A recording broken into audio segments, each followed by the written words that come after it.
Tuawo eye manyo ensem emu na yenko Tamale South abatu mpesua no eso abrantia bako mfinhia aduasa enkron 39 na UDS na okosku nidin ene Alhaji Baba Alhassan MPP amanyokuo nim enwo panyini wakantam wadinse se enka ne dom kuma ba no dani ewo mrahye bedwam no wone baba akogina na watu no so na de so ye Tamale South asem na make panyi Haruna Iddrisu adwana wote so no abrantia wo mfinhia aduasa enkron se fimpinu ne aduonu nan no abatu no be wiase no no wagi adwa no efro panyinse University for Development Studies abrantia wadin fie aduasa enkono ya wodom MPP amanyoko no Alhaji Baba Alhassan echwese obese wo yede betimi bia se be ya Tamale South ma shebedwane Haruna Iddrisu obetu na fira konwa so ewo abatu a ebekoso ewo man Ghana mu ochwese na ni abrepa so obedi MPP amanyoko no anim amwatimi age emra shebedwam dibre ewo Tamale South mensini no emu.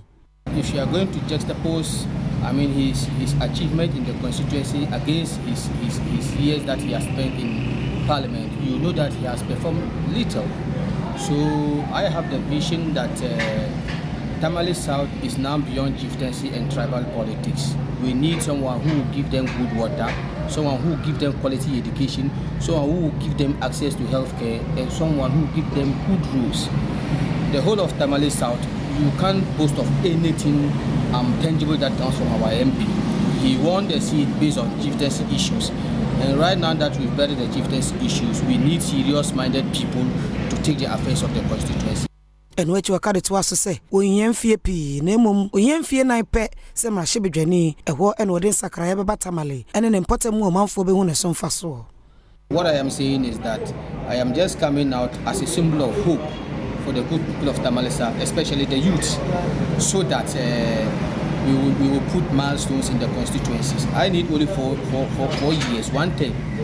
If I become an MP in Tamale South, I am going to put track records there so that people will follow it as their blueprints and then campaign. I think that is all what I have for now. After 1 term, they will force me to stand for re-election.